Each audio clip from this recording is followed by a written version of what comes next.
And we're live. Hello, everybody.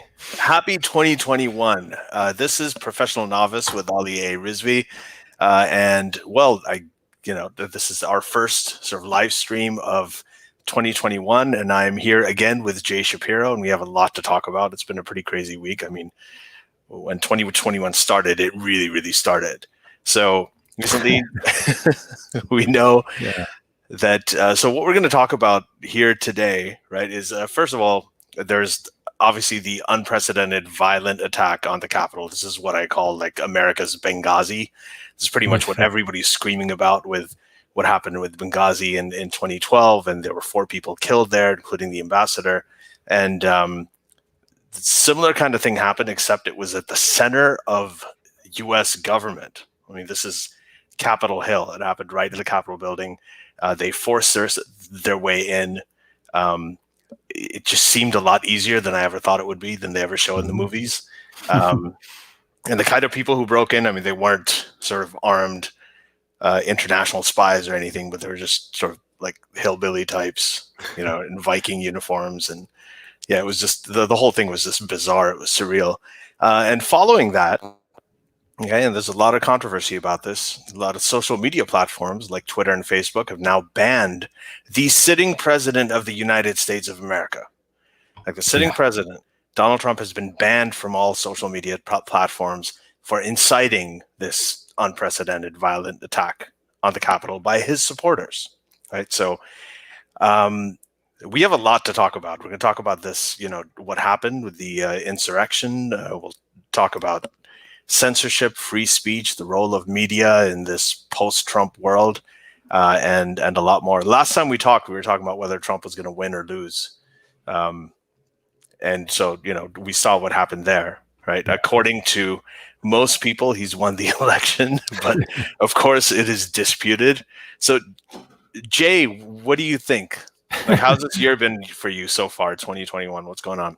Well, it's almost over. I think it's been a long year. You're ready for 2022?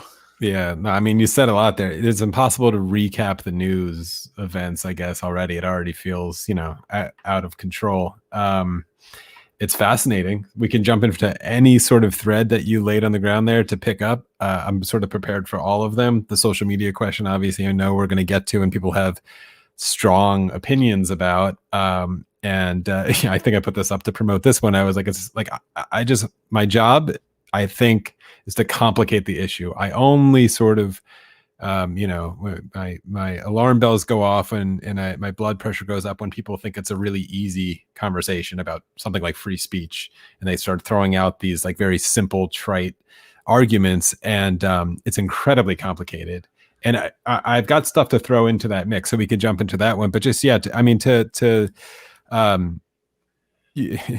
last time we talked was with Mookie, right? And we were all sort of debating whether he was going to win. You could put a little mashup of all of the things that I said that were pretty accurate. That came true.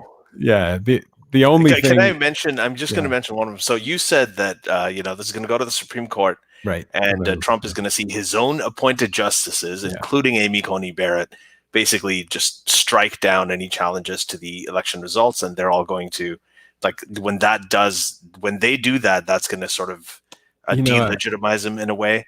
So that I thought it would. Yeah, I think I said like that would be the nail in the coffin. Right.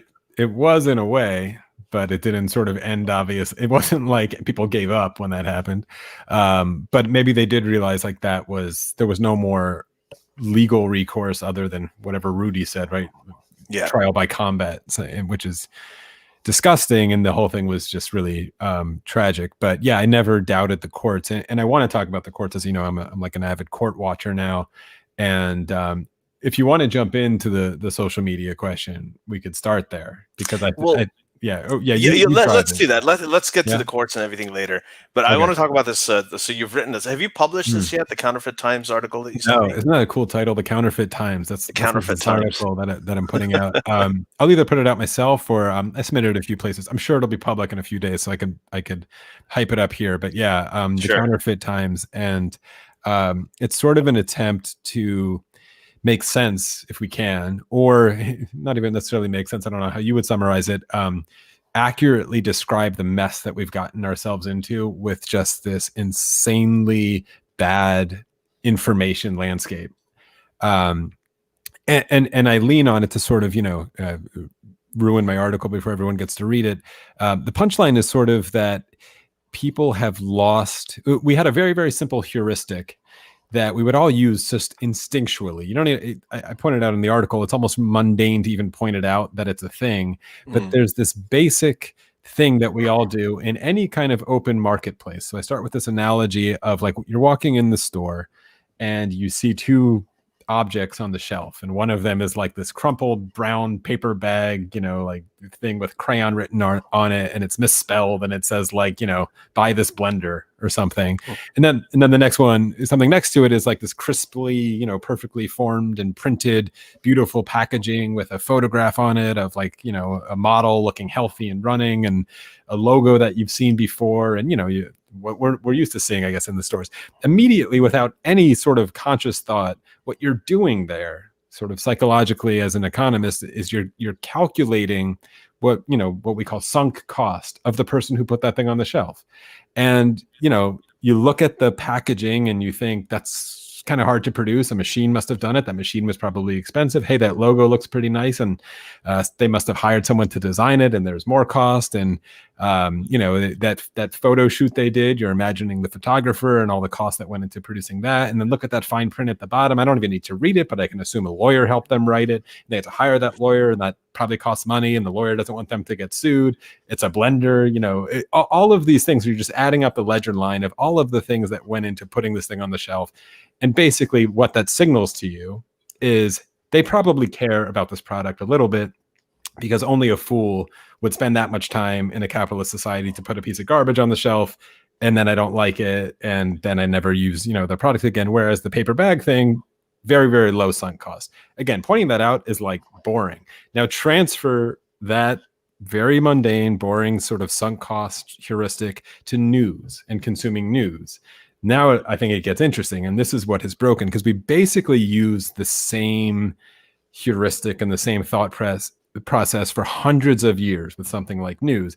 And this, and I point to something like the printing press, and putting a piece of paper and a news pamphlet was very, very costly for a very long time. I mean, the printing press was literally a huge thing, and it took literally skilled jewelers to make the letter presses. That was Gutenberg's huge breakthrough. He came from a family of jewelers, and he came up with this way to make these small letter presses of movable type printing. And so if you saw that kind of object in front of you, and like really fancy, intricate lines, the heading of the New York Times written in that font is part of the signal to you of like, hey, we spent a lot of money on this. Like, this is serious. This is good quality. Well, that's like the result. But like the signal itself is just like a fancy letter. Like what's the point of a fancy letter that is the New York Times? It doesn't do anything informationally to you, but it signals this thing of, yeah, we spent money on this. You can't just go down the street and buy a printing press. We can. So we spend a lot of money on this. So we obviously put some thought into what these letters are, and we care about the letters here. And so it's probably somehow like legit news in a way, right? That sort of worked for us for a long time. It started to break down a little bit as it got easier, and the barrier to entry of that marketplace to produce that news got a little lower. And then you go to TV media and TV news. And so, I'm a media guy, so I focus there. It still held up. If you were watching the TV, first of all, having a camera for a long time was really expensive, a really good camera. And then, I talk about putting graphics on the screen, we call them lower thirds. There's one right now in the corner that says my name, right? Neither of us had to even think about it, right? Yeah. This was really easy. It's automated, but you have a picture in your article, and I'm sorry, I know that a lot of people can't see this article yet, but it'll be out soon. Yeah. But you put a picture of a Scanimate machine. So this is a machine that took up an entire wall. Yeah. There was a specialized operator, you said, I'll read it out.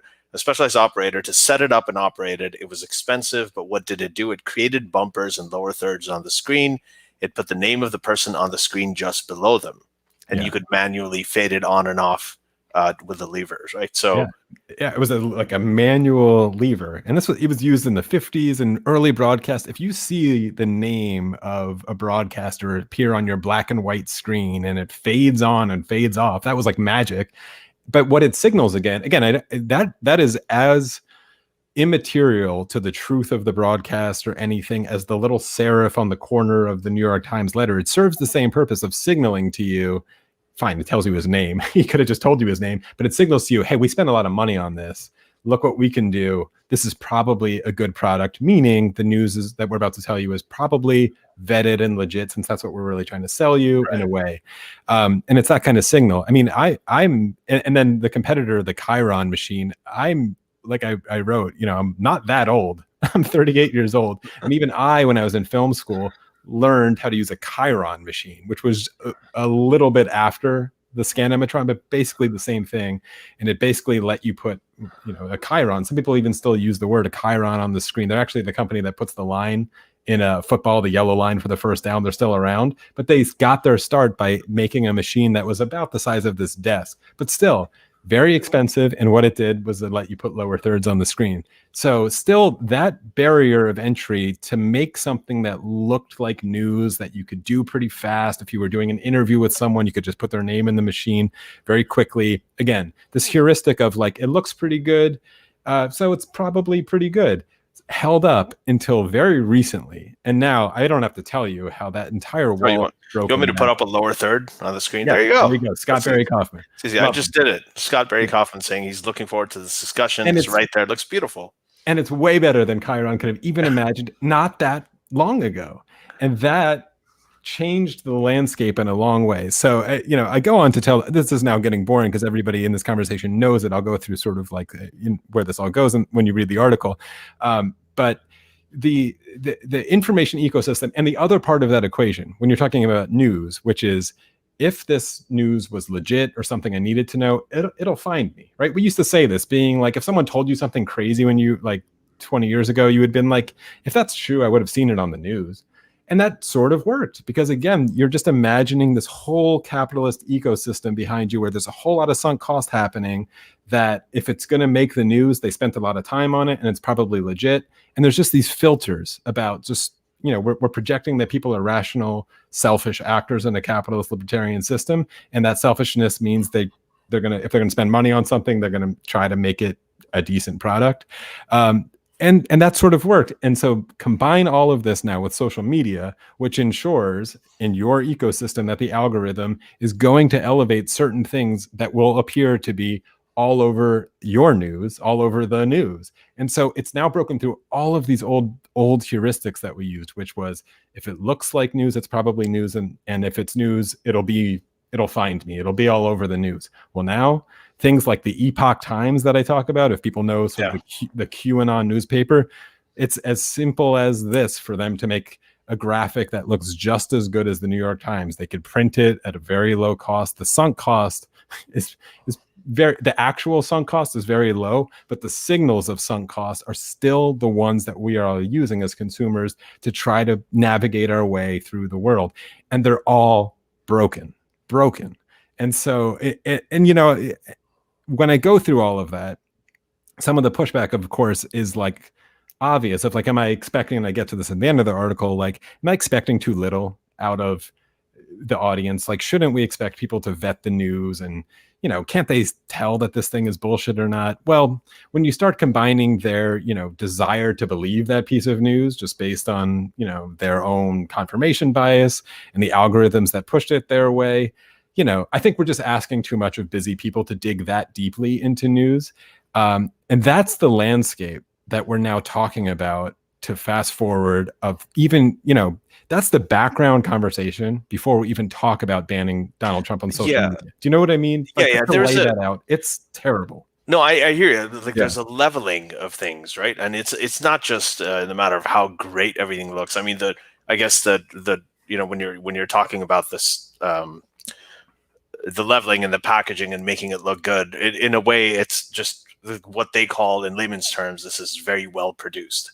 It's a slickly produced looking. So ISIS is making slickly produced looking videos. You watch an Alex Jones episode. The Alex Jones episode looks just as good as, something with Anderson Cooper on it. Yeah, You flashy graphics. watch. Yeah, so a lot of these platforms, you're absolutely right. Like, they will show up as just as legitimate. I mean, they yeah, look like you can put them on side by side. just to like because of course I also point out that not all of that is a bad thing. It's just the thing, right? Like people call this the democratization process and not all of that is bad. Like I point out, it's not the worst thing that everybody is walking around with a camera in their pockets that puts to shame the best camera that you could possibly buy for hundreds of thousands of dollars, literally just 10 years ago, in their pocket. That's not necessarily the worst thing. They could capture important moments, obviously just their personal moments, but newsworthy moments or police killings. It could lead to meaningful change, but it also is grabbing our empathy triggers at every single moment and yanking them in different directions. So it supercharges the entire, empathy triggers in every single direction as well. So we're all just like swung around wildly in different directions. I mean, the Capitol, you could expect there would be cameras there. When I heard, and I'm sure you heard, and everyone heard, someone died there, and then it was sort of clear that someone got shot and killed there, I was sure it existed, but I was like, there's going to be a picture of that, and that's and maybe for good in this case, if you have a political agenda, being like, I hope there's a picture of that, because that's what we're going to need to yank sort of the empathy levers of being like, you can't support this guy anymore, whatever it is. But so sometimes, again, it's like, good, we've got cameras everywhere and this kind of stuff, but we should recognize how, again, just to sort of zoom back out to that whole thing I just went through, that heuristic of sort of the bag on the shelf and the other thing held up pretty well in our information and news kind of navigation as consumers for a very, very, very long time. And it's not that all the news was great. It's not that there wasn't bullshit, but it wasn't the worst filter in the world for you just to quickly look at something, be like, that's probably legit, and then go about your day. Right. And it broke incredibly quickly. Right. So we have not adjusted. So what we've done is, like, we've moved on to a different paradigm, but we're still recognizing the same signals, right? And so we haven't really moved beyond that. That they're using the same signals as the really legit stuff, right, to promote their material as legit. But the thing is, like, the audience members, like, they're gaining a huge audience. I mean, you have, again, something like the Joe Rogan Experience.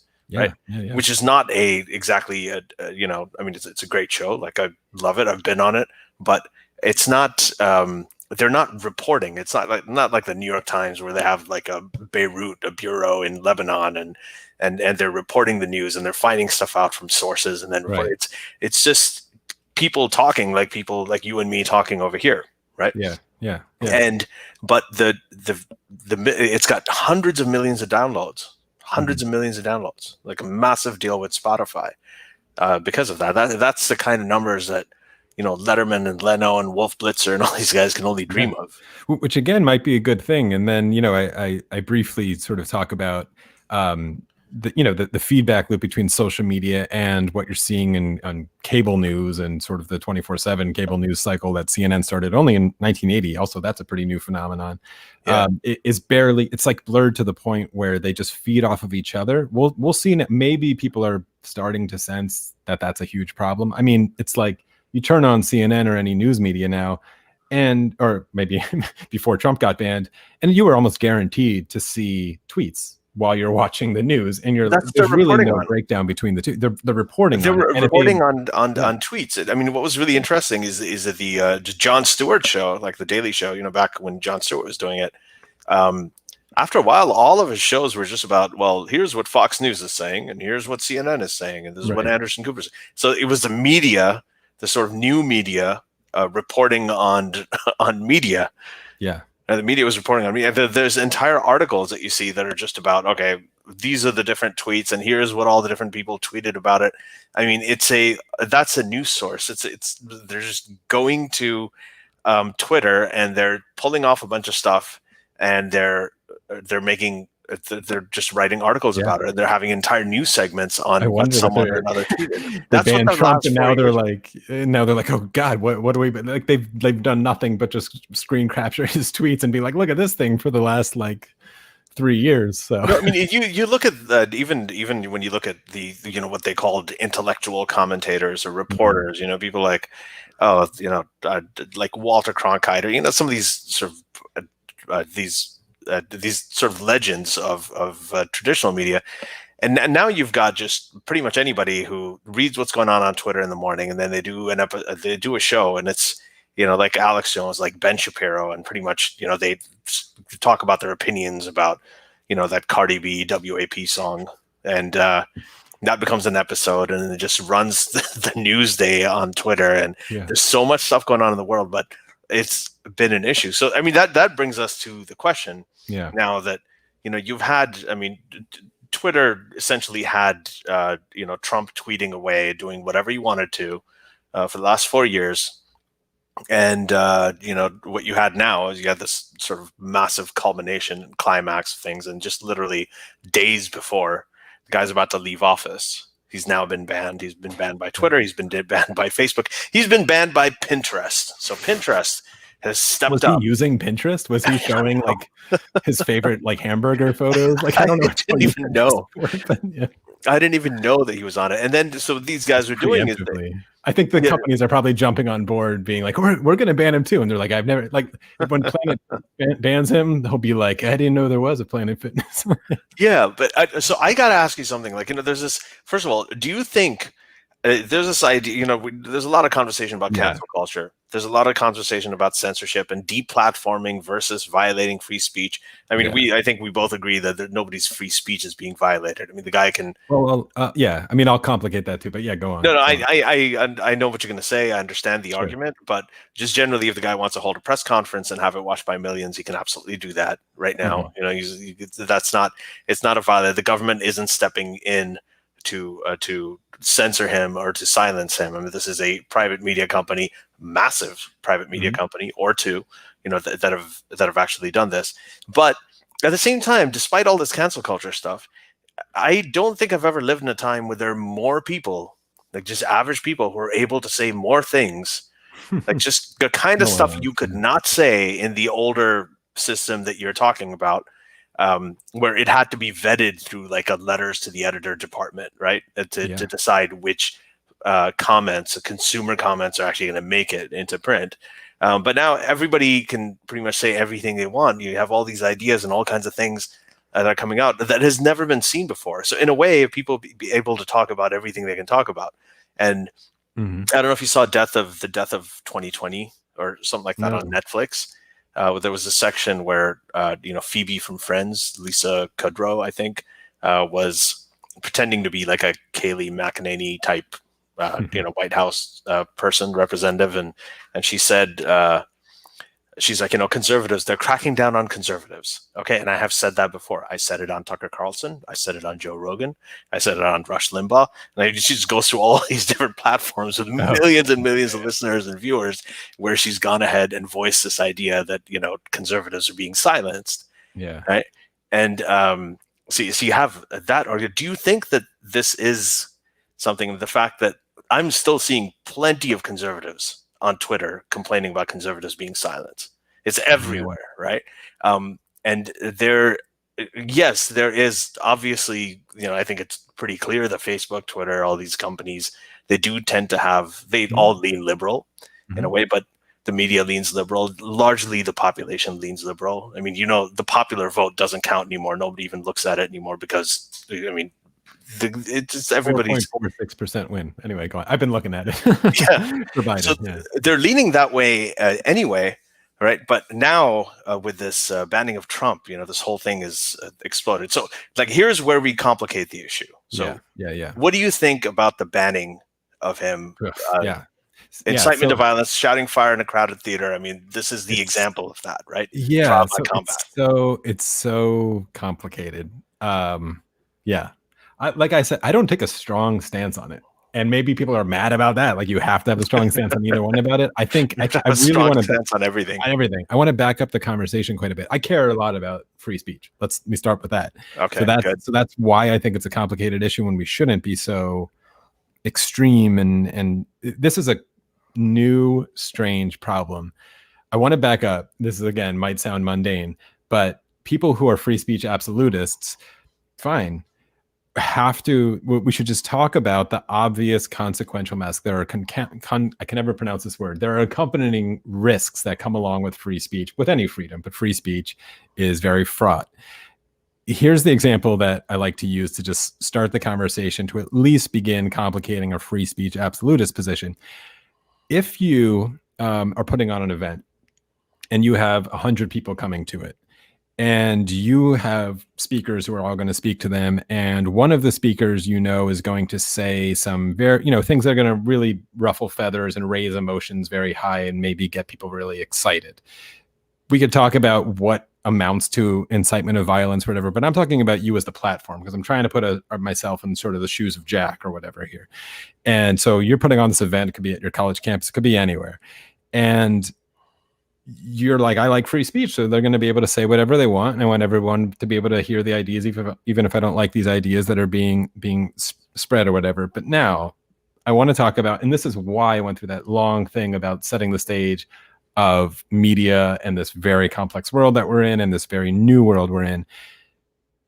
What do you know, or what can you know about those 100 people who are going to attend? What if you know that 20 of them, just 20% of them, are a little dumb, or are very susceptible to certain ideas, and also very, very like excitable and angry, and for all kinds of reasons that might be legitimate. They might have been disrespected or poor or just uneducated by circumstances of their not of their own doing, but they're just like not well educated, and they can get really angry. Just 20 of them. So 80% of your audience is like, you totally trust with this information.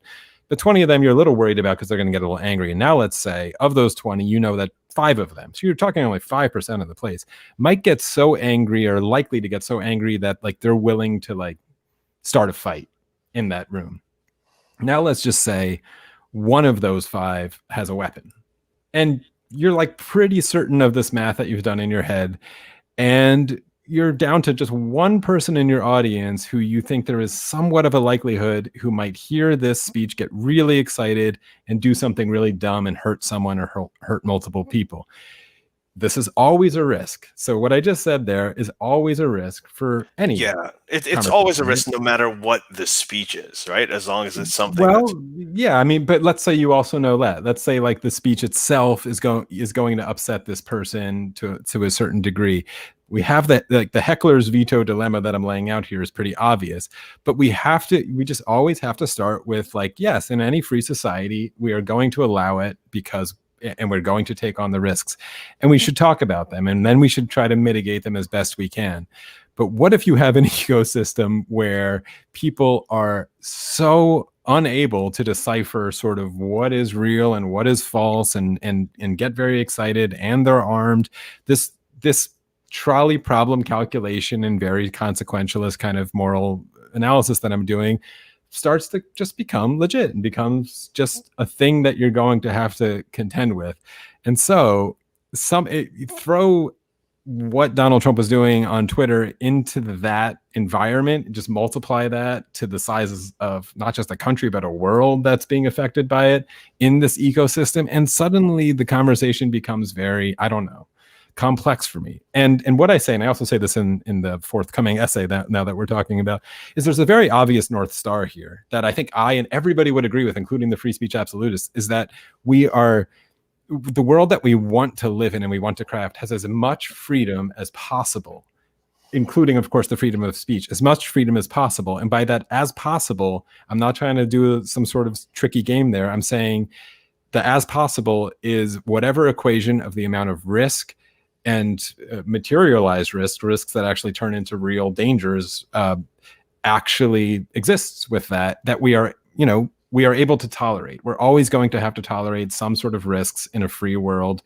but we want as much freedom as possible. And whatever that balance can look like, we need to just sort of agree and find it. Obviously, this moment in Washington was a moment where people decided that balance has gone too far, and this kind of freedom to hear this kind of incitement or whatever, or this kind of rhetoric, which was certainly an incitement for some people, it's too much risk. We don't want it. We're out. We're taking this out. But if I could throw one more thing into this entire mix, because the variable of social media as a new phenomenon, I really think people are not weighing appropriately. They think these very old school arguments for free speech and freedom of speech going back to like the 1700s hold up here. It almost feels a lot like the Second Amendment argument of being like the guns have changed, the technology has changed, probably so much that you're really straining the principles and the laws, right? That have that's actually a great analogy. Like, with the Second Amendment, when they were talking about armed militia and having the right to own a gun, and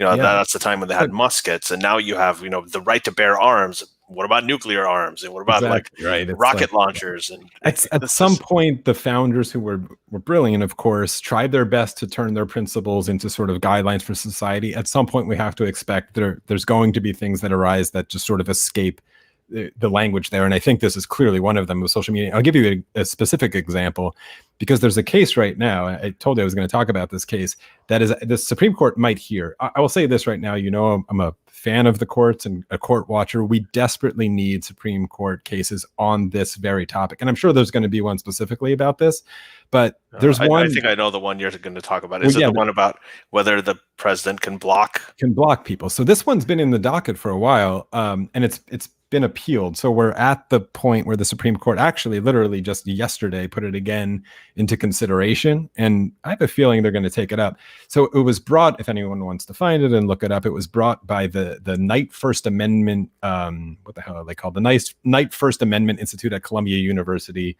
v. Trump. They're basically a First Amendment ACLU-ish type group at Columbia University that brought this case on behalf of people who were blocked by Donald Trump. And it's a pretty basic case and basic argument, which is that, sort of if the president's tweets are considered, not the president, actually specifically Donald Trump, because it's going to get into here, his tweets were considered or could be sort of legally considered, official government communication from the office of the president, then it would be unconstitutional for him to block people from seeing those, because you, as a citizen of the United States, you have a right to see those things, and so the blocks are unconstitutional. It was the first court that heard it found in favor of against Donald Trump, saying it was unconstitutional to block them. It was appealed. The Second Circuit also agreed with that case, with that finding, and now it's going to the Supreme Court. Fascinating, because if the Supreme Court holds that, like right now, that ruling, if it stands, begs the question then, hey, wait, if we're saying that those tweets themselves is the official sort of, communication of the government, well, then did Twitter have the right constitutionally to unplug that channel? And that's going to be an interesting question where I think they might conflict, and we really need some clarity here. And here, I'll just, if you don't mind, I was going to read a little bit of how, because it's not boring language, actually. Mm-hmm. And they agree, if it would before he became president, he could block whoever he wants. But as he was using it, if I could find that, where was that part? It was really simple. Here you go. It's pretty short. The salient issues in this case arise from the decision of the president to use a relatively new type of social media platform to conduct official business and to interact with the public. We do not consider or decide whether an elected official violates the Constitution by excluding persons from a wholly private social media account. Nor do we consider or decide whether private social media companies are bound by the First Amendment. That's, everyone's been making that case when policing their own platforms. We do conclude, however, that the First Amendment does not permit a public official who utilizes the social media account for all manner of official purposes to exclude persons from an otherwise open online dialogue because they express views which the official disagrees. The only other relevant line to know is basically they said that, real Donald Trump, here it is, real Donald Trump, has been acting, has used the account according to parties as a channel for communicating and interacting with the public about its administration. So it's basically like he's using it like an official thing. And so we're going to sort of legally decide that it's an official thing. And so these blocks are unconstitutional.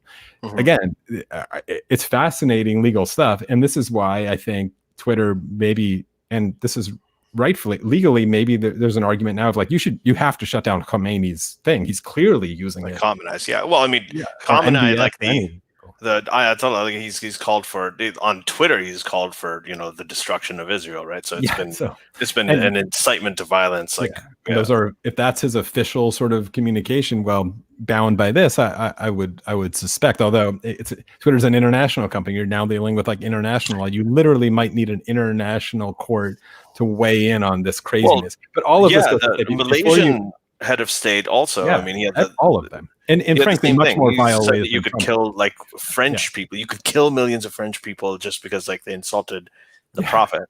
But so I have to ask you, this question because this is from Robert Hamilton. Mm, Hey, Robert, how's it going? And so this is something I wrote in my book too, where I called myself a free speech absolutist. And he's saying, by what right does someone determine what I am permitted to hear? mhm, Right? My freedom to assess the validity of diverse viewpoints is removed when speakers are deplatformed. So, the same kind of thing, and I think Christopher Hitchens made this point. mhm. Several people have that. It's not just a freedom of speech; it's my freedom Sure. to hear things, and for me to decide, what I want to consider and what I want to cast aside. So the everybody should have that individual freedom to assess speech on their own without having Twitter or the government Mhm, or any other private company telling you what you can and can't hear. So this is one this is one argument, and mhm. it brings up that what you said about the 100 people in the room, Yeah, exactly. right? And when you said, well, some of them are just dumb, and this is a really uncomfortable thing to talk about because obviously it sounds snobbish, it sounds Yeah. elitist, what have you.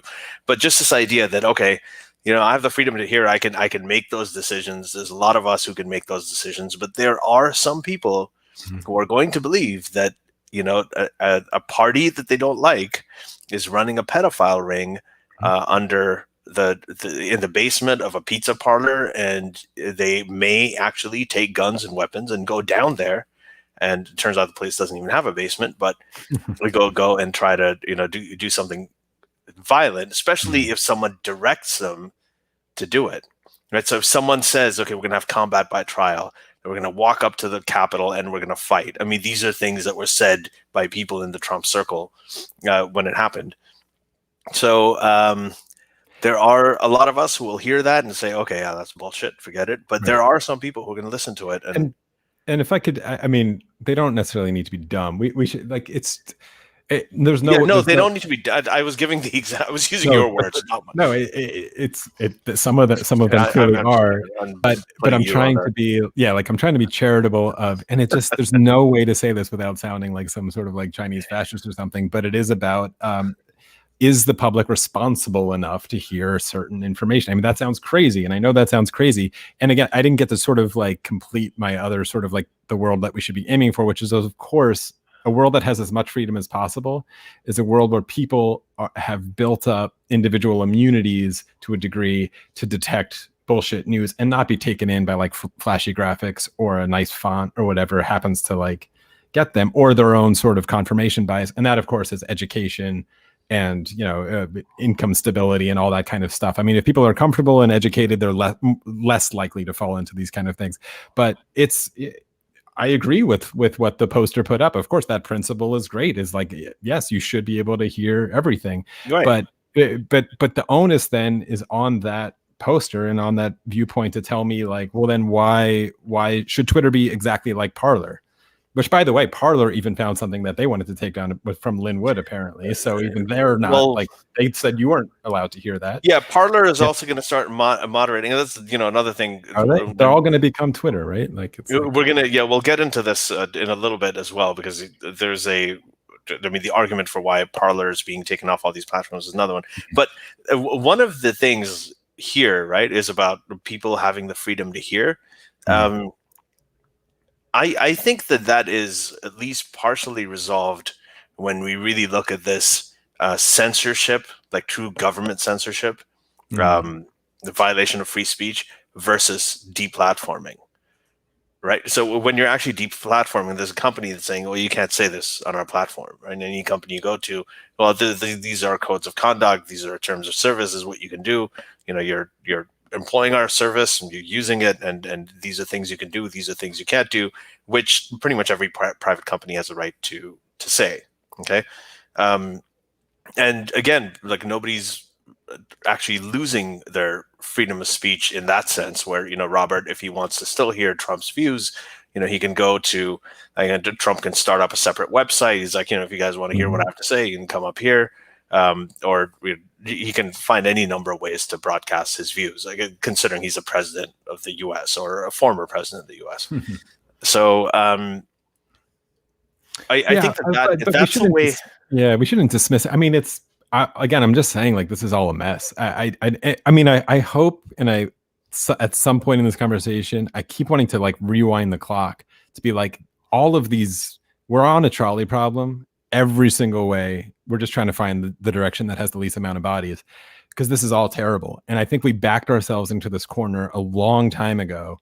And these are conversations we should have been having, not just we, our government, and all of us collectively should have been having 10, 15 years ago. I was looking up because I was trying to remember. Do you remember the internet is a series of tubes guy? And like one of those first viral moments when Ted Stevens said, it's a series of tubes on his weird. That was 2006. That was 15 years ago, when our Congress, we watched those hearings with our Congress trying to talk to like tech giants, and we always are constantly making jokes, being like, it's some like 80-year-old dude who like barely just learned how to send an email is in charge of trying to figure out how to like regulate speech on the internet. Like, this is not going to go well.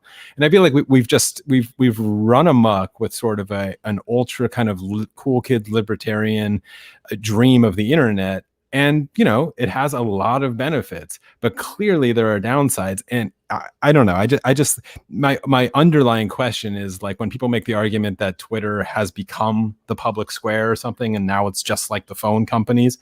Well, maybe, but should it be? Like, can I just ask that? Is it too late to just turn back the clock and be like, we do not want Twitter and Facebook and this swamp to be a public square. We don't need that. We don't want that. The costs are enormous and the benefits are tiny.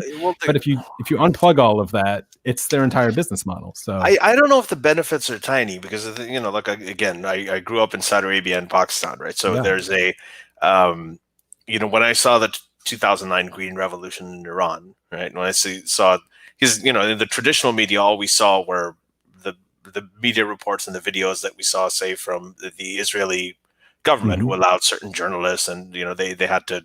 It was very curated, right? But then you started seeing all of these videos that were being uploaded from Gaza. You saw videos being uploaded from Iran. The entire Arab Spring, what you saw in Egypt, right? All these dictators who'd been entrenched for decades, eventually being brought down through this kind of organization. So, the benefits just globally are, they are massive. Break things, yeah.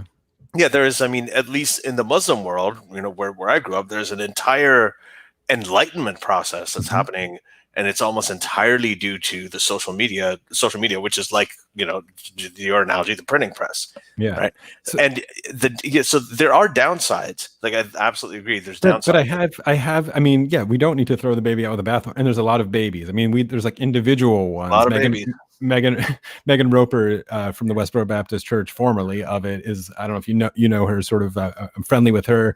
She was like de-radicalized on Twitter, like getting in intellectual conversations, and like there's individuals and there's entire societies that have benefited from it. Of course, it's massively disruptive technology, as the Silicon Valley's like to say, but there are ways, or there must be ways, to keep that communication between people open, and somehow keep, at least officially, like, government actors from getting involved in a way that can spoil the whole thing. Here's an idea. It's a crazy idea. If they go down this road of this case, and they basically decide that Trump has an official sort of usage of it, and him blocking it was unconstitutional, and then they say, like, well, then Twitter, like, you actually can't, you can't remove him because this is now like an official sort of site or whatever. Or they could go the other way, being like, yeah, you know what, Twitter, like you have to take down. You can't let people use this for official like government sources or whatever.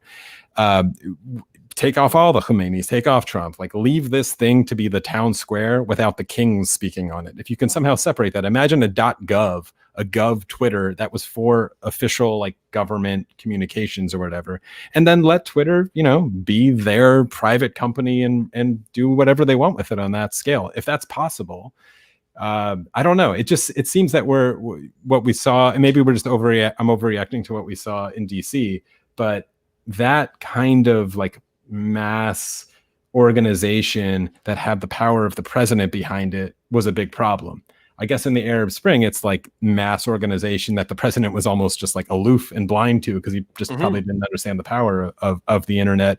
If we could somehow keep it as that sort of separation, I don't know how to do it. Well, I mean, that's the thing. There's so many different levels to this. So you have people doing individual tweets. So, you know, the Khamenei is an international world leader. There's a lot of stuff that he says that's newsworthy. You know, we don't want to drive him underground. We want to make sure that we have some transparency and get an idea of, you know, what he's thinking. So we'll take that tweet, that one thing that he did, take down that tweet. Okay.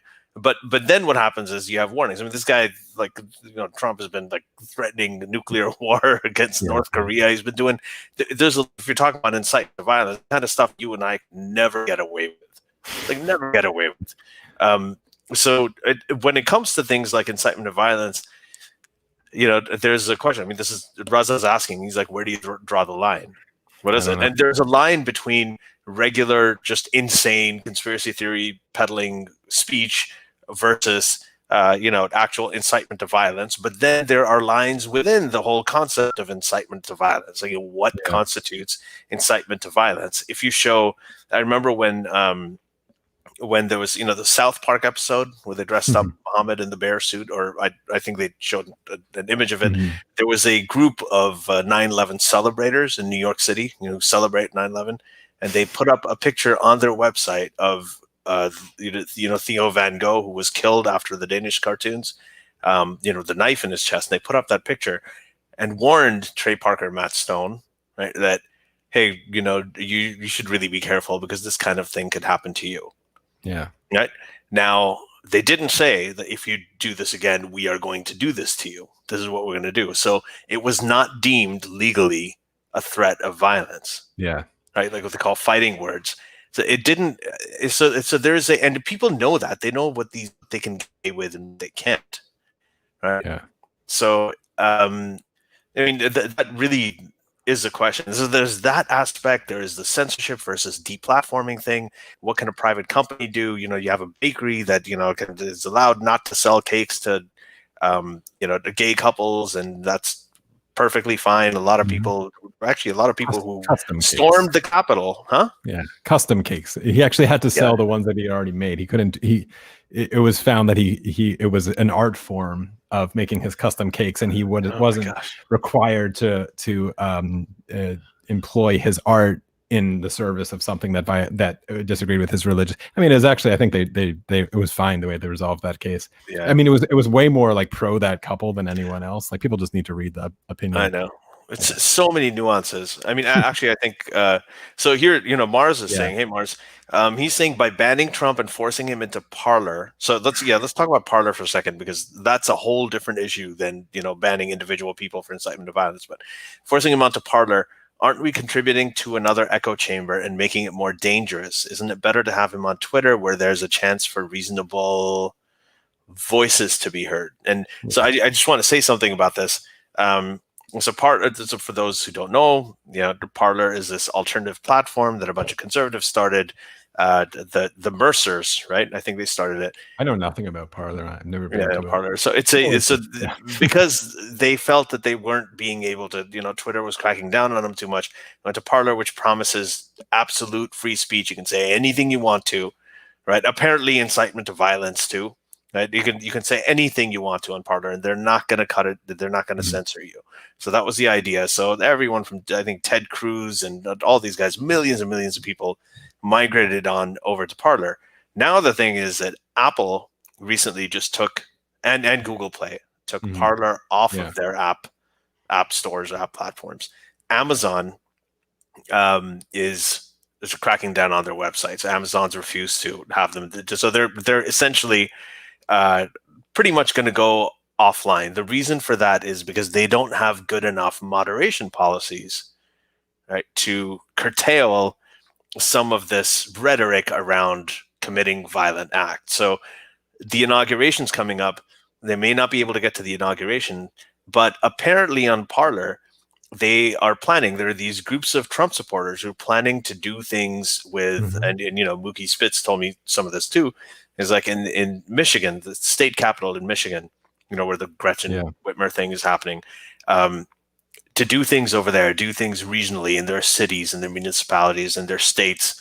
Um, and this organization is happening on Parler, and you know, and they want to shut that down because again, Yeah. there's a risk of violence. So you know, there's this. But this is all bad. I mean, yeah. I mean, like all of these questions are good. Where you draw the line. I mean, we should just pause and like these are problems that you know have been unresolved by any open society since the beginning of time, and it's why and now like they've been thrust upon us and all supercharged. Let me put it like this way. I want to address Mars's concern directly because I share it, although I don't have a good way out of it.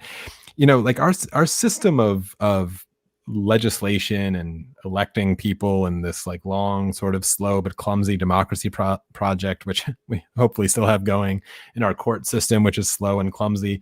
Most all new technology, like I'm not trying to be some luddite here, all new technology that comes along presents new challenges and new opportunities, and this one is no different in that sentence, but it's just huge. I mean, game changing overnight. It's like the smartphone, even more so than social media. It just changed the world like overnight.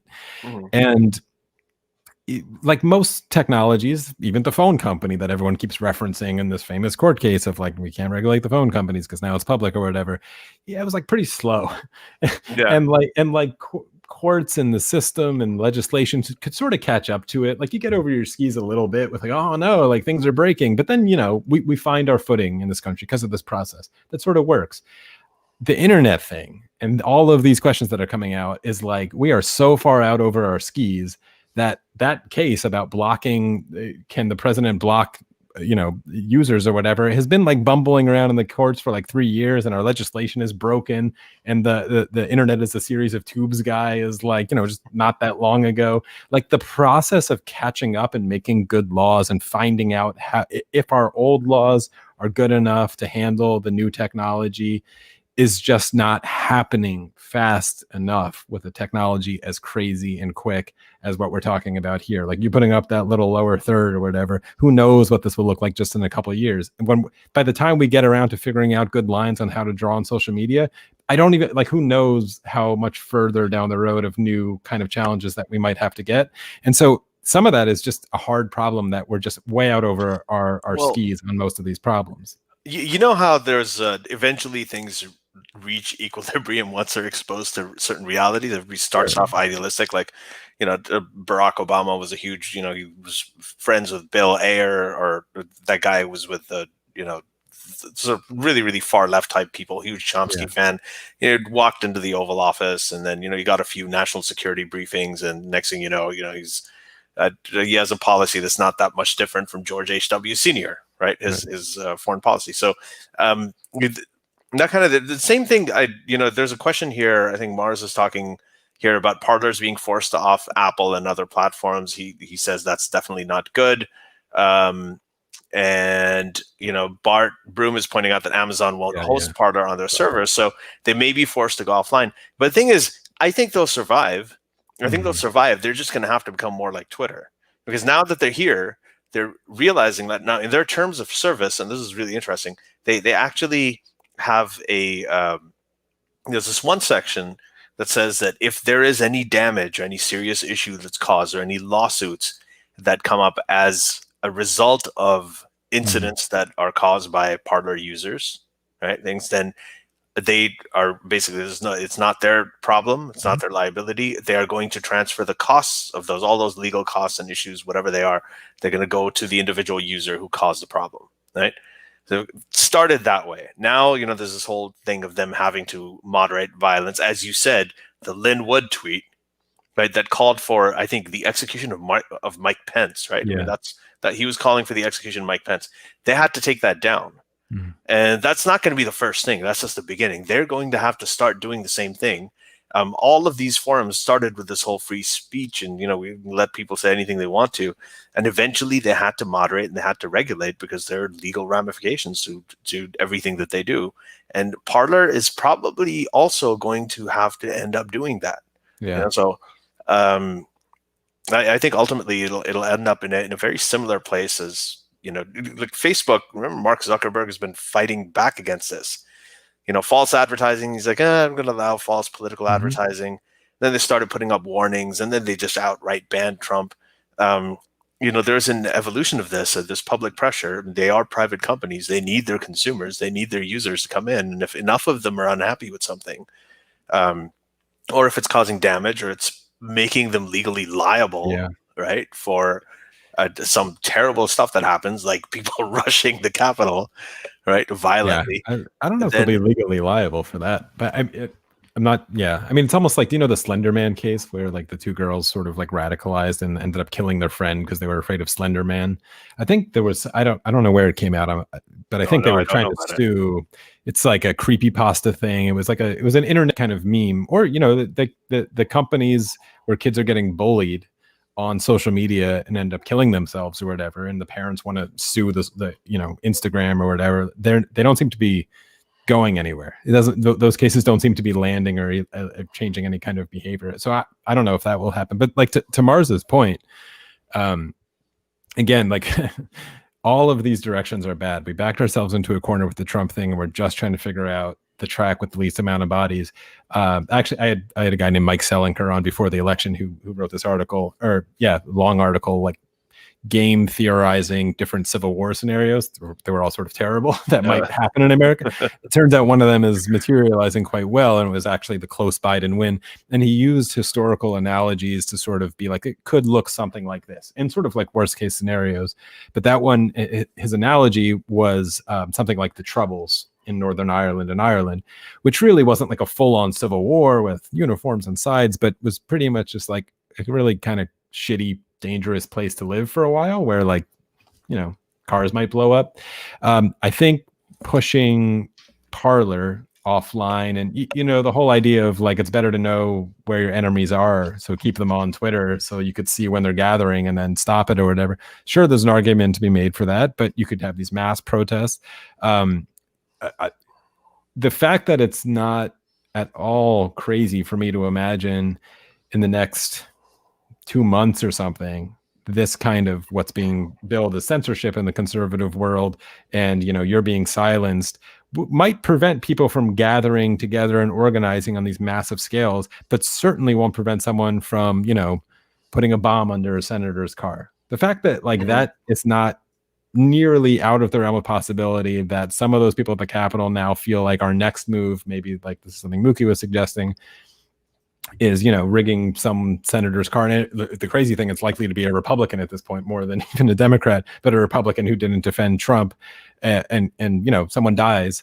That's not at all out of the realm of possibility, or even I don't know what you would put on the probability of that. That kind of thing could happen in the shadows a lot more Yeah, with these like, well, we don't know where they are because they're not on Reddit or Twitter anymore, so we're not seeing these massive sort of gatherings where they're storming the Capitol, but we're seeing isolated awful little events which are terrible. And but because of see, that media landscape, just to finish that one thought that I laid out at the beginning, there's no doubt that we will react hugely, overreact to that. It'll be all over the news, something like that. And then the legal ramifications and the continued kind of repression of what, if that's how people are viewing it, and infringement on their freedom will just amplify. None of these outlines are good. So I don't know, Mars. I agree. Like that certainly is like, I don't have any solutions here of like, this is how you get out of the mess. I'd love to talk about how we got into it and beat ourselves up for not dealing with this well, 10 years ago. let's zoom back even further, right? Yeah. Because I mean, what you're talking about, putting the bomb under the senator's car and all that. I mean, that's something that, provided all of the other variables stay the same, right? Mhm. But if you get to a point where, I mean, you have to, because we tend to take isolated incidents. You know, we're trying to think, okay, if we end up like deplatforming some of these people, then we assume that everything else is going to stay the same, when the reason that everything else is the way it is because these people were platformed in the first place. You know what I mean? Could work. Okay, Yeah.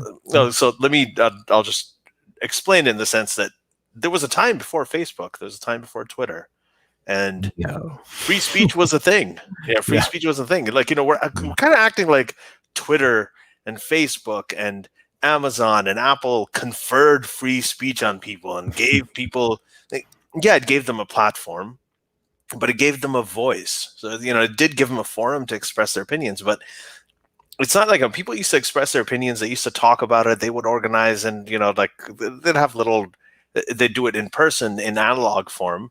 They still used to do it. Yeah. And you had, as you know, when we talk about all these people being underground, forcing them underground, the thing is, they've been underground for a very long time. They've always existed. You know, we've all said that, you know, it's not that Trump created these people. He just sort of, he had that cognitive empathy, and he was able to bring them out, right, uh, by targeting their sort of whatever legitimate grievances there were and exploiting that and hijacking it.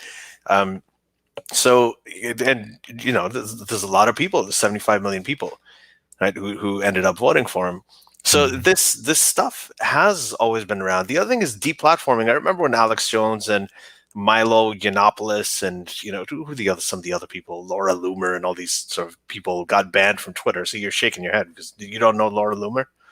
I remember her. She was with like the who was the other Jacob Wall? Wasn't she part of that Yeah, she amazingly was. hilarious little group of Yeah, yeah. Now we're talking about it in the past like it was a long time ago, because it was a long time ago. They were Seems- deplatformed, and now they're all irrelevant. Tommy Robinson, all these guys, like they're, Mm, because I remember arguing that this is not a good thing because you're turning morons into martyrs, right? mhm. You're taking these people who are, you know, very unsavory characters, of course, but you're driving them underground. They're going to become free speech martyrs, and then everything is going to explode. You know, like Dionysus, you know, that was under, when he came back with even more force than ever before, and it's going to be deadlier than ever before. But it didn't happen. Yeah. Like, they just went there. She handcuffed herself to, I think, the Twitter office for a Yeah. little while. There was a big news thing there, and then I think it that was I think over. what you're laying out is great. Like I'd rather like I maybe this is why I don't And oh, by have the way, a all yeah. their, one last thing, Yeah, and yeah. their free speech wasn't violated. Well, Like, they, this is exactly what I was going to say. It's like maybe it's why I don't actually care all that much about this question as posed, because I don't actually really lean on this as a free speech issue of Donald that's the Trump. thing. What That's I the lean thing. on it Yeah. as, and this goes to what people are commenting, or maybe why people disagree with me saying that, is it's a safety issue, and this is literally us just talking through like what's the best sort of safest outcome, and I'm sort of game planning like, yeah, maybe it's more dangerous if you keep him off, or maybe it's better if you keep him on. I don't know, we'll see. We could talk about that, we could do the math there, but I actually the free speech thing is really really overblown. When you were going through that, speaking of deplatforming, it reminds me of this great Louis CK joke where because I remember this moment, it's such a good joke because we all lived it, of getting on an airplane like 10 years ago or something, and it had Wi-Fi, and it was like the first time anyone had seen this. Yeah, I And remember this. and he like sits down next to the guy next to him, and he's like, oh cool, like the plane has Wi-Fi, and he turns it on, he's cruising around or whatever, and then like within 5 minutes of the flight, like the Wi-Fi goes down, and he's like, this is fucking bullshit, like it's not working. And it's like Louis C.K. is like, you didn't know that thing existed 5 minutes ago, and now you're like outraged that it broke, and they're denying you your like freedom to the to Yeah, and you Wi-Fi. talk about, it's There like is it saps a yeah, signal. It yeah, goes to a satellite in space, and then it comes back. It's like, give it a second. Just, yeah. yeah. It's a great joke, but it's probably relevant to this here because in a way, and again, it's not a free speech issue. Of course, there's you could jam free speech into just about any conversation, which But is why it's a little exhausting. But yeah, in a lot of ways, it's like we gave everyone this new toy, and everyone's like, free speech, now it's mine, and like I own it, and it's like, settle down. Like we're trying to figure this thing out. Yeah. Listen, they want to go back to the good old days when there was freedom, right? They want to make America great again, back to the good old days when there was freedom. That was before Twitter, that was before Facebook, that was before everything else, and they had that great freedom. You take all that stuff away from them, and they're there. Yeah. That's where they are. Yeah, you just made Donald Trump. You brought him back to the 80s when he was like king of the world. Like, great. Yeah, he was like he was at his peak. And did he not have freedom then? I mean, he didn't have Twitter then. He was doing perfectly fine. He was saying everything he wanted to. So unless you're going to argue that he did not have free speech in the 80s without Twitter and Facebook, you can't argue that he doesn't have free speech now just because he's been removed from Twitter and Facebook. Yeah, right? Yeah, I totally it's not agree. A free speech issue. I really, I mean, I don't know if I'll phrase it quite that definitively, but it's the free speech issue of what's happening is so overblown. It's so overblown. I mean, there's a culture. There's a free speech like this idea that we got to regulate. Private companies have to regulate. Which is why the other thing, just to throw in all that, is like, were they organizing on Twitter? Like, was that happening at the Capitol? Like, how much was Trump's tweets obviously were awful, and I'm like, I'd give a thumbs up to banning him from Twitter, but I don't like feel super strongly about it either way. Weren't they already like, it was like Reddit, and people were talking about all these like, Signal and all these other apps where people are contacting each other anyway. I don't even know how much we're really there are. I mean, there's WhatsApp, there's Facebook, Instagram. I mean, WhatsApp and Instagram are owned by Facebook.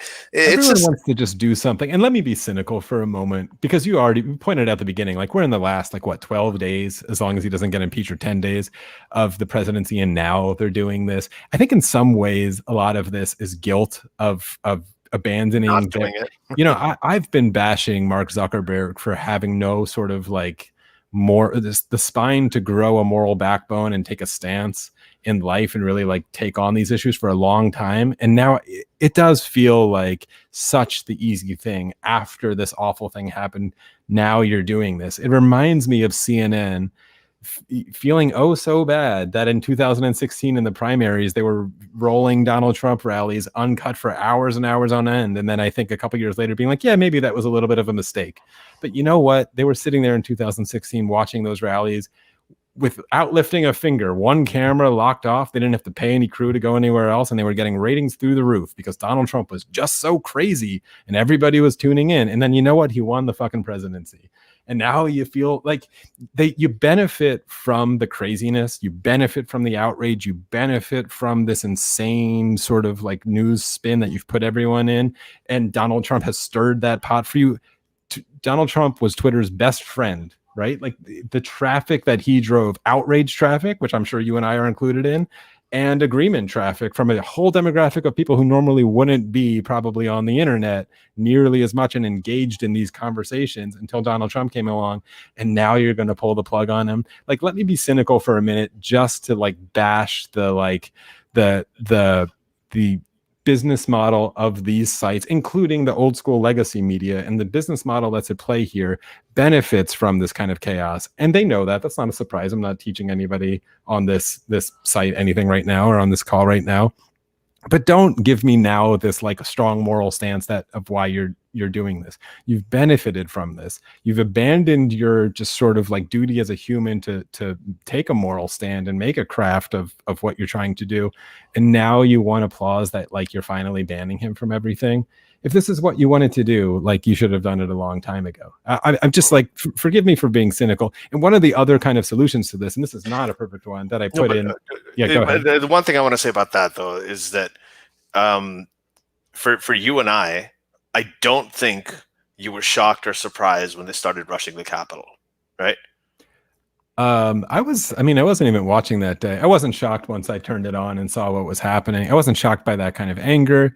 I was, like everyone else, a little horrified by how sort of casual it looked. But we all see now, like, because where the cameras were, it was not very easy to get in there for the most part. The cops, we'll talk about that a separate time, I'm sure. But I wasn't surprised there was that kind of anger, if that's what you're asking about. Yeah, like kind of rage. Well, storming the Capitol, they've been talking about this for a long time. They've actually been talking about this. I mean, I think it was Donald Trump Jr. or I don't know, one of these guys who said that, okay, we're going to walk up to the Capitol or we're going to fight, they're praising them, they're up there but then, once they started going in, and I didn't think it would be as easy for them to go in, but I wasn't surprised at the violence. I wasn't surprised that was going to happen. So for us, it doesn't seem like there's much of a trigger point. So when they ban them, when Facebook or Twitter comes out and says, we're going to ban Trump, it's not, for me, when we think, we're like, okay, well, why didn't you do this ages ago? Because we knew this ages ago. But the thing is, there's a lot of people who didn't know this. For them, it was a wake. Like all these Republican senators now, right? Yeah, they're coming out and they're like, call me cynical as well. You think they like, this is the line. Now let's draw the line. This is not like, I mean, Trump Jr. was tweeting that day. He's like, guys, this is not who we are. I was like, what the fuck are you talking about? This is who you've been for ages. Like, you haven't seen this. So maybe I think that's why, like, I think that would be part of the cynicism as well. But the one narrative, and I want to ask you about this too. There's this one narrative that you hear all the time. They said this with Islamic terrorists. They said, guys, we have to, we don't want to back them in a corner because, then you're going to create more terrorists. The more you attack, the more aggressive you are, the more you're going to radicalize them. It'll get worse. Didn't happen. They talk about deplatforming. Don't do this. Those people, they're going to make them into martyrs. That they've deplatformed a lot of people recently. Didn't happen. When they talked about these, like the Trump supporters and the whole time, well, this is why he won. Anytime you criticize him, it was like, you got Trump derangement syndrome. The more you talk about this is exactly why he's going to win again. And what happened? He lost by 7 million votes to possibly the most boring, senior citizen candidate ever in a very, very long time, right? And he lost to him. Electoral college, the states, the popular vote, everything, SCOTUS, 60 court cases, everything. It's gone.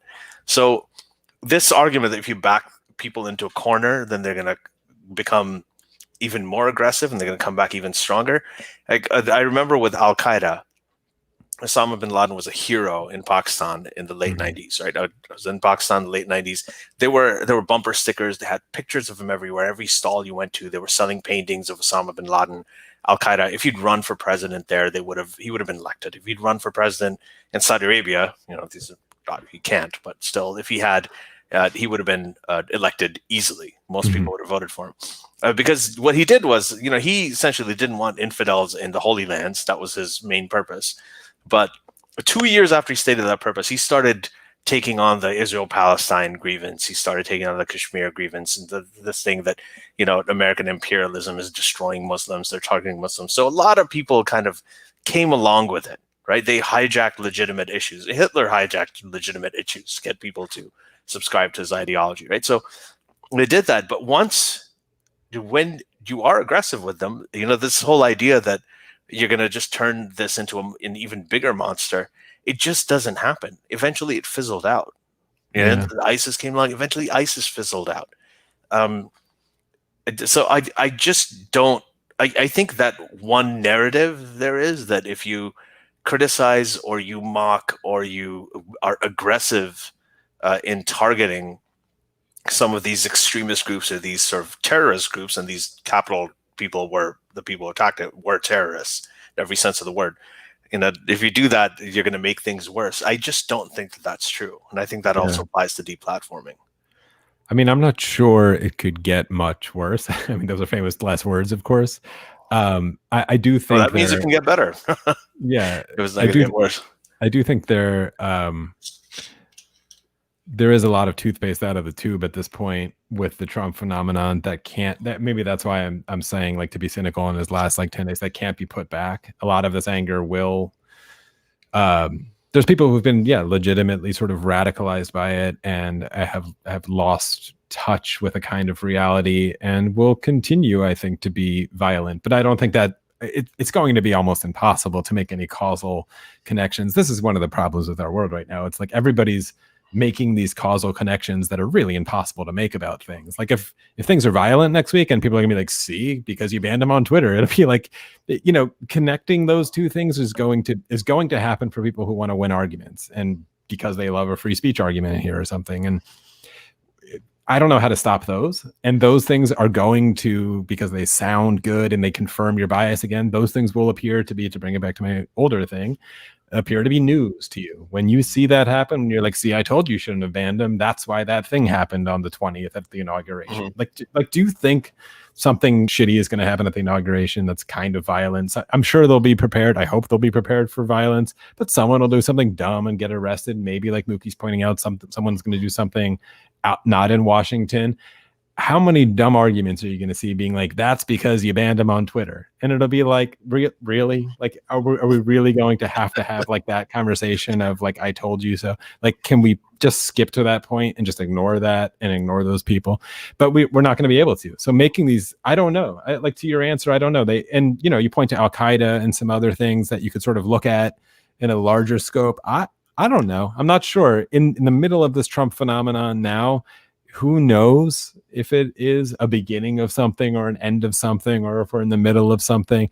I think a line was crossed on the 6th that for some people was, as you were pointing out, like the line where they maybe snapped back to like, I can't even support this.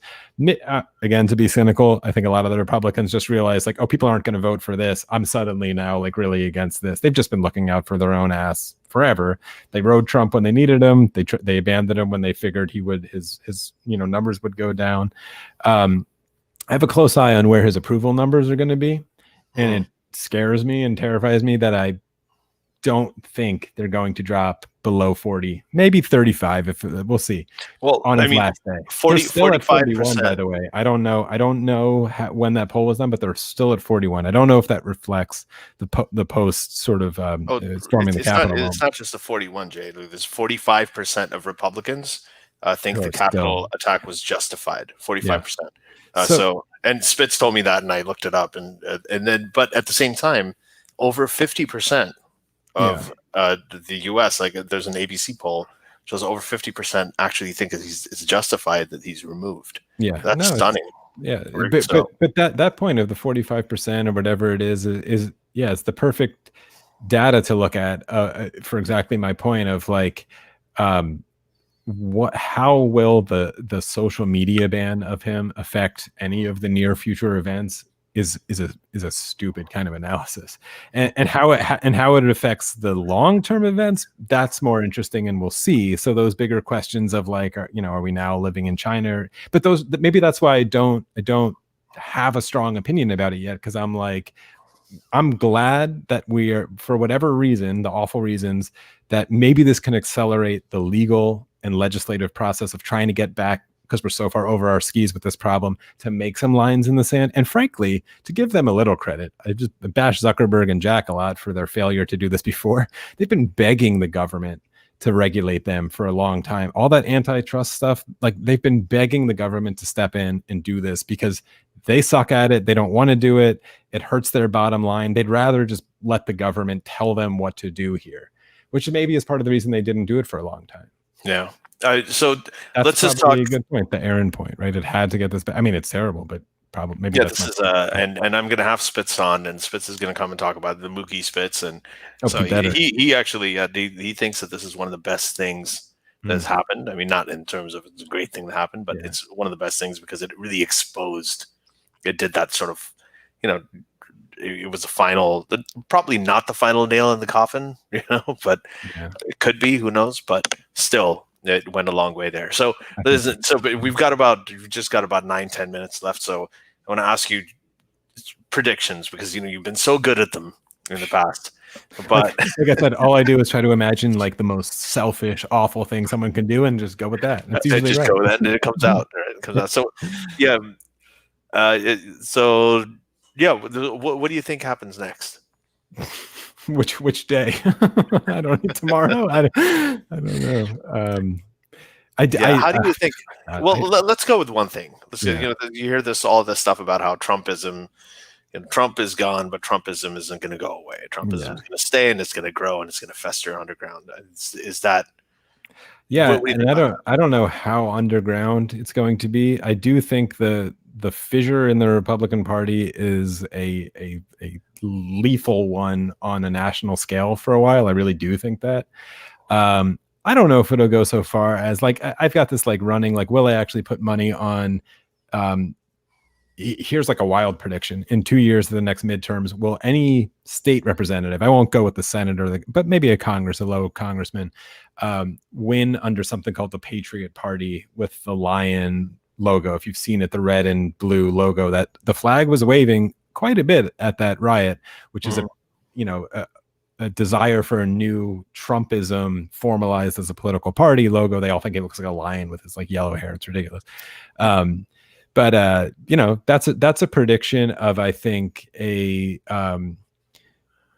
bind that the Republicans are in, that they realize that they're in, that I don't think you can win with Trump or without Trump. And that's a no-win situation because he's going to take his 15% or it's not a big enough portion to win national elections. It could certainly win locally in a lot of places in Mississippi and Oklahoma, but it's not a big enough portion to win with Trump on your ticket or a Trump on your ticket if he's not in jail. On a national scale, because it's not. It lost to Joe Biden, like you pointed out, by, again, he got a lot of votes, but a fairly significant margin, it turns out, in modern American politics. And now I have to imagine it's worse. I have an eye on the approval numbers. I have to imagine a not small percentage of Republicans saw January and was like, I'm off. Like I'm not doing that again. So in the near term, the near-ish term, the death of the Republicans winning a lot of seats, which is not at all a wonderful thing, because I have a very old long prediction, which is looking very good, where I was like, am I the only one seeing this? Because I think then the woke progressive part of the party of the Democrats probably will be more emboldened, and for the Republicans eventually, I'm talking 10 years down the line now, to like regain legitimacy, will rebrand themselves as like the science party. And I don't think this is great. I really wish we had a strong, cohesive, actual conservative party out there, but we don't. In the very short term, I guess he's going to get impeached. I don't know. Like I have no idea how to predict even the next week. So what's happened is that Pelosi's basically they've, and I've never really heard of this, but they've put forward a motion where they're going to vote on, they're going to essentially formally call on Mike Pence to enact the 25th Amendment. And if he refuses to do that, then they're going to impeach him. But it's going to be interesting when this impeachment goes to the Senate, because it'll be sort of a test. I mean, they're going to have to sit there, and the question will be, and they're going to frame it this way 20 times over. They're going to say it everywhere that, okay, so here it is. Now, are you going to vote to convict and show that you opposed the attack on the Capitol? Exactly. Or are you going to acquit him and say that, no, an attack on the Capitol of the United States is not really an impeachable offense? Yeah, what are you going to do? So it'll filter out. Even worse than that, they're going to put up pictures of dead cops because we have them now. And that's powerful. I mean, Mookie probably heard that and loves it. Like this is the moment to drive this home. And it's why also, we didn't mention this at all, I am not excited to see people pull in sort of race and the cops conversations into this. Like, do not make this something that the Republicans can't support. If you frame this as some sort of like vindication of the BLM movement because of it, like, do not do that. Please don't do it. It's stupid. I know we didn't talk about it. They're bad comparisons for a million reasons. Yeah. If the Democrats can avoid shooting themselves in the foot like that, and they actually just show photos of dead cops and say, the video of them, videos. I mean, where they were saying "fuck the blue, fuck the blue," right, to the cops. Yeah. Showing Mike Pence they're chanting "Hang Mike Pence" and being like, "Hey, do you want to like say something about this?" Like, yes, just do that. The evidence is clear enough. It pulls on all those empathy triggers. Like I said at the beginning, you've got photo, you've got undeniable, terrible things. You've got people being beaten with American flags. Just show that and say, do you want to impeach the guy that incited this, or at least impeach the guy whose name is all over all of their hats and is responsible for it? On a pure legal level, by the way, I think getting him on like incitement of violence from what he said at that rally is like not going to happen. Frank, like, he said, be strong, we're going to march to the Capitol. But frankly, like, I just judges are Yeah, not but going to draw a precedent. They're not going to do that. when it comes to impeachment, No, I'm just, I sort of jumped to a different thing. Impeachment, yes, impeach the the guy. legal thing doesn't matter, right? We saw that with Ukraine. Well, Legal thing doesn't matter. All no, that but matters is I'm just saying, like, people shouldn't go overboard with like jail him for incitement to violence. It's gonna be, it would be incredibly difficult to do that given what he actually said. He's a total idiot, but he's not quite that dumb when he talks, and you could see it in his face where you can tell, he's always like stand back and stand by. He's trying, he's been in court cases his entire life. It's strategic ambiguity. I mean, he's a master of that. Yeah, like, he knows enough to get, because he's been sued his entire life, to like wiggle out of it. So don't expect to get him on that charge. I just want to put that out. But yes, impeach him. Do you agree with it? Do you agree with the impeachment, that he should be impeached? Absolutely, absolutely. And mostly because I think you need to make sure he can't run again in 4 years. 2024, and they could try to make him a martyr then, and I'm sure they will. His daughter could run, his son could run under the Patriot Party. I highly doubt the Republican Party would allow a Trump on the top of their ticket now, but never say never. Nikki Haley is still the one that I would predict, although she, I don't know where she's been this week, but she was the one who I always said had stayed within the Trump orbit close enough, but hadn't been sort of slimed by it.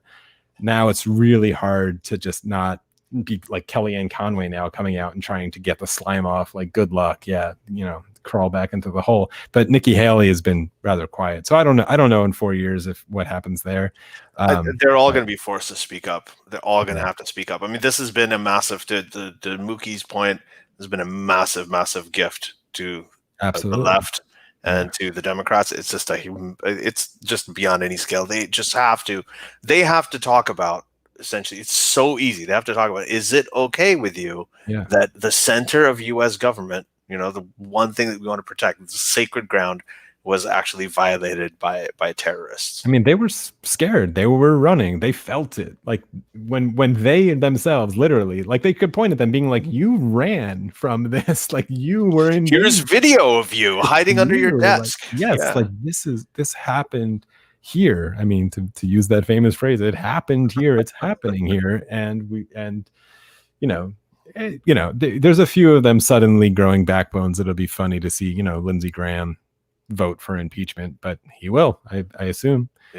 I also hope, I mean, on a side note, that it's, Ilhan Omar being the one drafting is like also not great. I just like, can't we just like get Mitt Romney to be the one to write it? You have what you have. I mean, you just can't, like, there's a lot of variables here.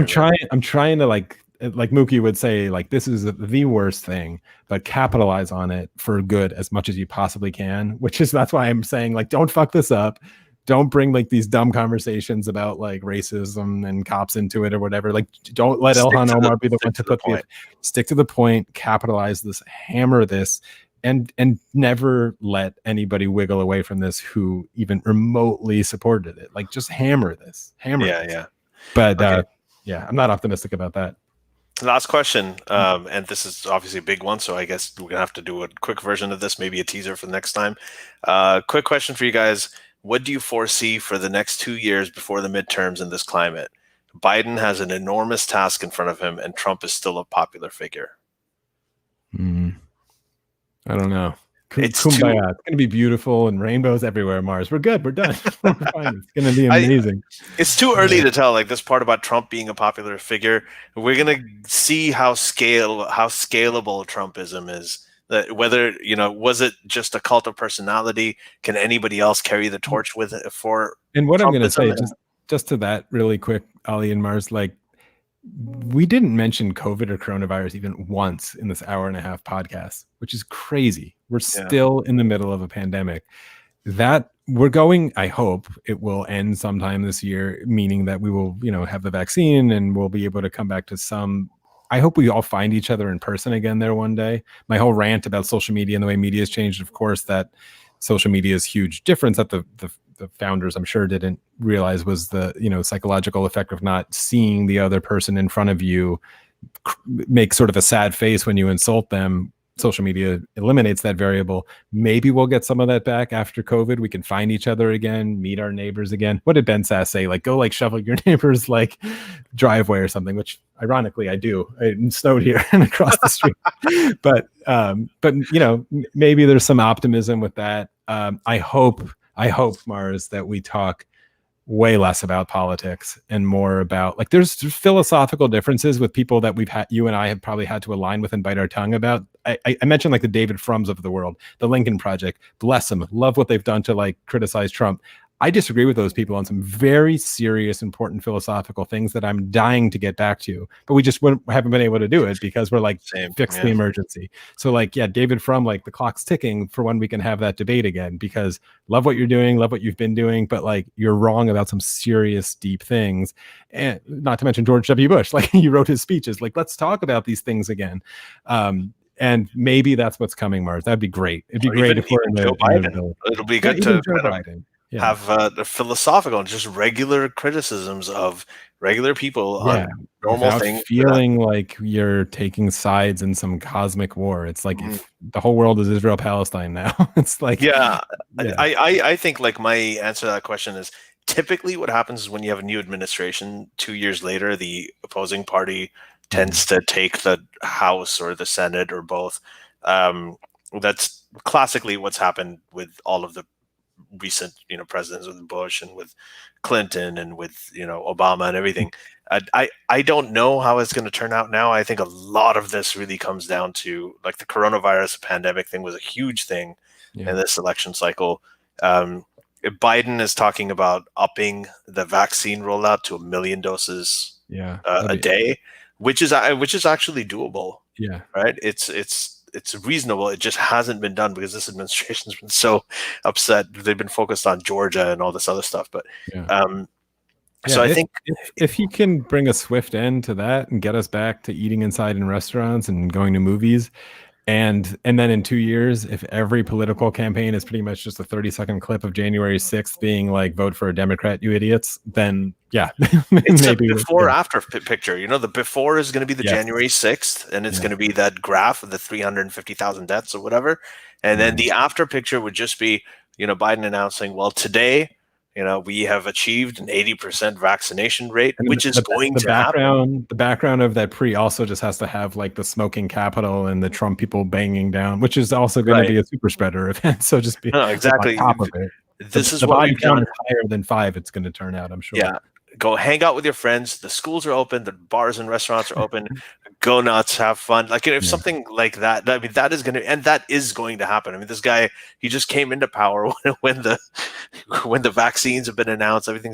Things are, people are going to get their jobs back. The employment rate is going to shoot up, right? So there are a lot of, these are things that you can say with more relative certainty than you ever could in the past.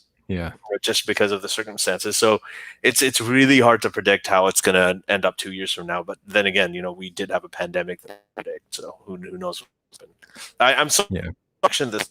I think I was glitchy from time to time. So just a little at the end there.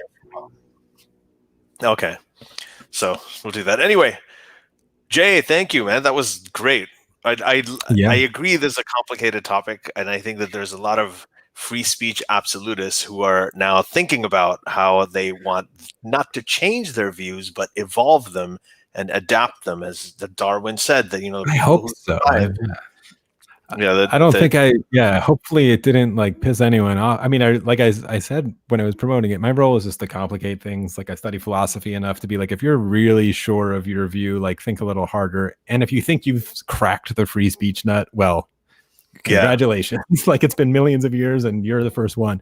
It's a hard problem and we should really take a close look at it and keep an eye on those court cases too. And then look for my article because I'm really proud of it. And it's going to be out in a few days, if nothing else on my site, but I think on a few others, the Counterfeit Times. I sort of just gave you all the preview, but I think it's good. Yeah. So, I think it seems like we're getting a lot of good feedback on the show. Really hey, everyone, if you liked what you heard today, if you enjoyed it, all you got to do is just go down to where, if you're watching this on YouTube, down underneath I now have to do this stuff because I'm a YouTube guy. So you got to hit the subscribe button or smash the subscribe, whatever they say. Yeah, to subscribe to it. There's a little bell icon. Hit the bell so that you get a notification anytime there's a new live stream. And yeah, join us next time. We're gonna go with this a little bit more. Mookie has really sure interesting. Mookie is like chomping at the bit to jump Yeah, I in know. and tell me all the things I got wrong. But yeah, I love Mookie. Well, then we'll do one thing together, and now we're hopefully going to start talking about other topics as well. Start the different things, and that's a fun part of this. So we're really going to ramp this show up over this year. And again, this is only so I can get people that I enjoy talking to, like Jay, like Mookie, like Simi Rahman, like Anwar, like all these people that I've had on here, Mariam Namadi, Harris Sultan, and just have fun conversations with them because I can't see you guys in person. So yeah, that's why. So we'll continue this. Anyway, thank you, everybody, and take care. Have a nice evening. Bye-bye.